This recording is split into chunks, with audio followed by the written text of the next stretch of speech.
A long time ago, when there were no cell phones, Windows, or PlayStation, I was working at the head office when I was suddenly ordered to open a sales office and develop a new market. I was transferred to a regional city. Every day since then has been a succession of hard work, but I managed to set up a sales office, acquire customers, and make a reasonable amount of sales. Sales grew steadily and became profitable. After about a year of dating, we got married. We moved in and lived married life. The problem occurred about 3 years after we got married. One morning I went to work at the sales office as usual, picked up the newspaper and the mail from the entrance post, went into the office and put them on the office desk. And put them on my desk. I noticed a letter addressed to me in a plain envelope with the words. I opened the envelope and read it. I immediately opened it and read it, and the contents astonished me. In a nutshell, it read, "Your wife often brings young men into your home when you are not around during the day." In fact, it was much more detailed than that, including the time of day, the appearance of the man, etc. I was astonished, but when I heard that, there was one thing that I was a little concerned about. There were times when small items placed in the bedroom were misplaced, or there was the smell of male hairdressing products that I did not use indoors. I couldn't be all that surprised, so I thought I would hire a reliable credit agency to do a thorough investigation to find out what was really going on. But since we live in a rural city with a small population, I couldn't find a reliable credit agency. I have looked in the phone book, but I can't find anything.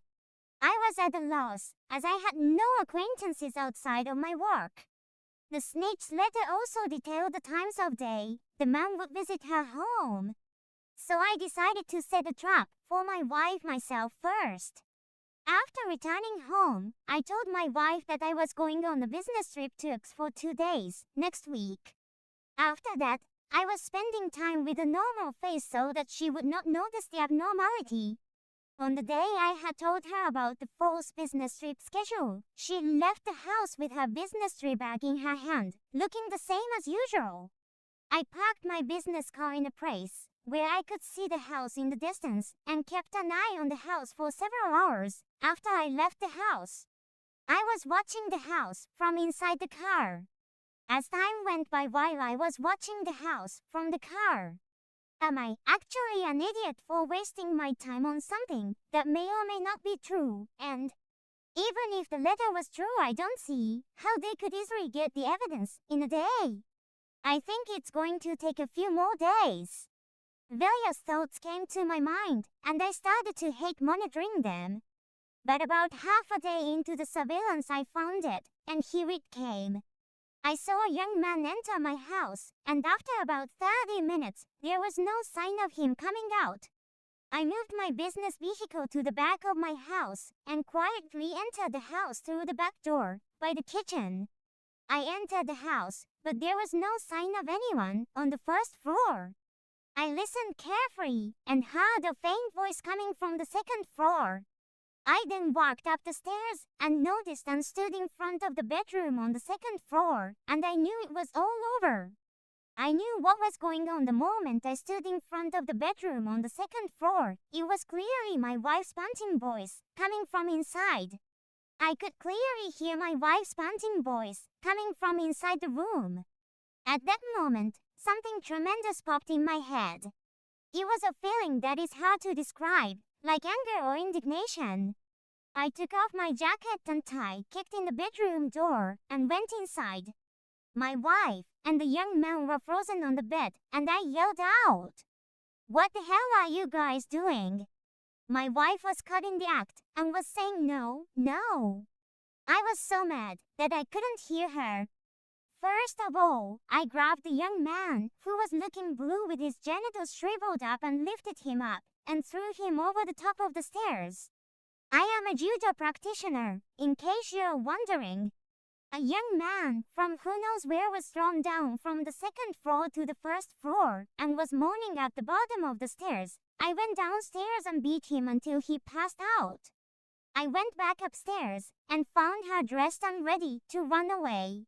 I had never hit her or raised my voice at her before, so I was quite astonished at what had happened.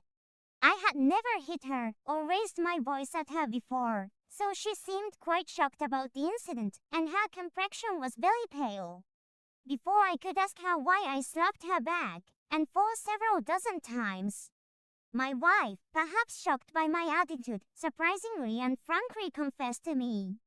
She said, "I missed you because you were always working."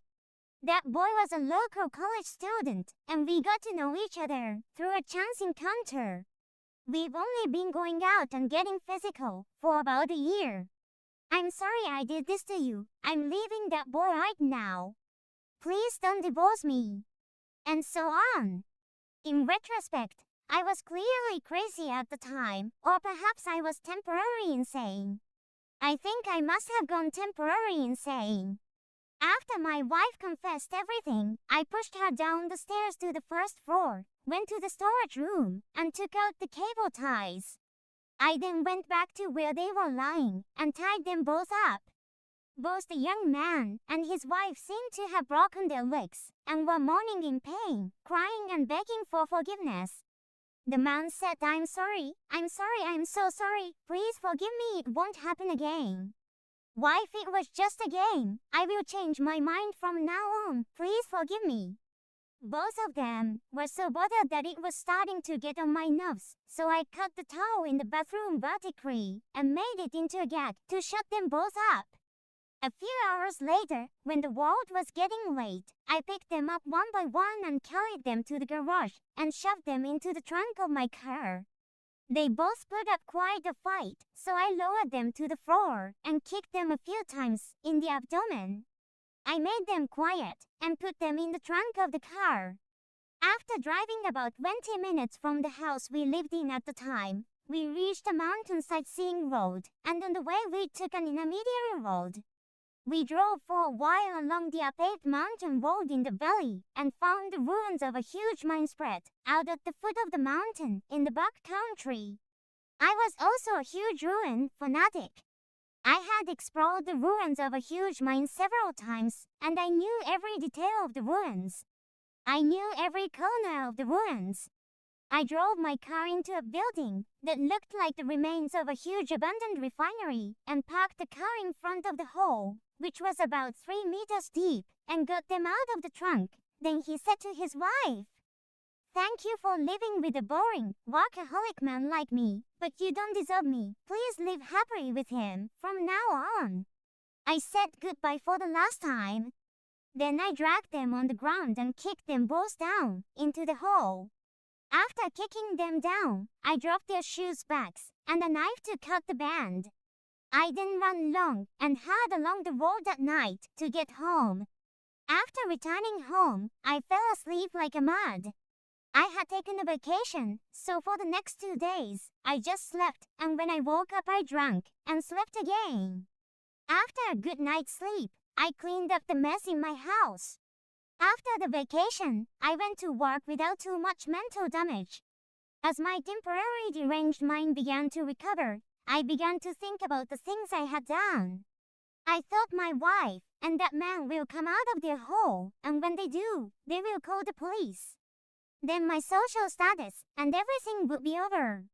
However, strangely enough, the police did not come to arrest me in the days that followed, no matter how many months or years passed. I was prepared to be arrested at one point, but I still have not been arrested. On the contrary, my wife and the young man disappeared as if they had vanished from the world.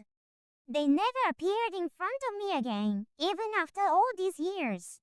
Later, when I examined my wife's dressing table, I found various evidence of her affair, such as letters and photographs of various correspondence with the man. When my wife's parents visited her home after hearing that she had disappeared, I showed them all the evidence. They seemed to understand and left. After that, I was considered by everyone around me to be a poor husband who ran away after his wife was taken by a young man. After a few years, I got a transfer order and moved to a different sales office. For a while after my wife left, people around me looked at me with pity and compassion. But now, everything that happened back then seems like a dream.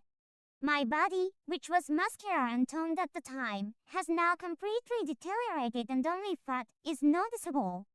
The dark head is completely white and shows its age. When I was transferred to another company, I wondered why nothing had happened to me, so I revisited the huge ruins just once before I was transferred. I drove along the mountain road for a long time, but for some reason the narrow road was widened. Dump trucks were driving around in large numbers. When I arrived at the site, everything was gone. The ruins of the mine and the refinery had all disappeared, and the land was in the process of being developed. The signboard on the ground indicated that the luxury resort hotel was being built, and the land was being cleared for that purpose. Everything was completely gone. Where had those two really gone, and who was that young man? Why didn't the wife sue? The truth will remain completely unknown forever. I write here about a vision of the distant past.